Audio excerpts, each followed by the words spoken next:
Над городом шерая хмара макабричних померов, червоний фабричний комін, повний води, як колодязь, повний води, як колодязь.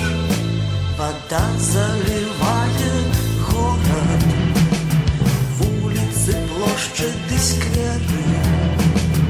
Мы заплющили в очи, мы зачинили дверь, мы зачинили дверь, и мы не умеем плавать, мы помрем без поветра, и молчаливые рыбы будут жить у наших покоях, будут жить у наших покоях.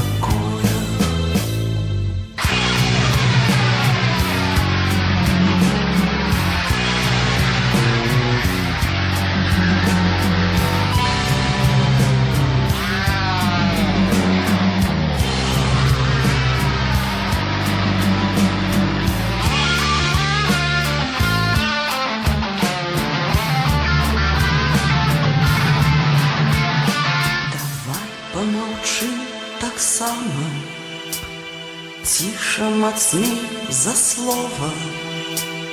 Ты мяне разумеешь, і гэтага дастаткова, і гэтага дастаткова.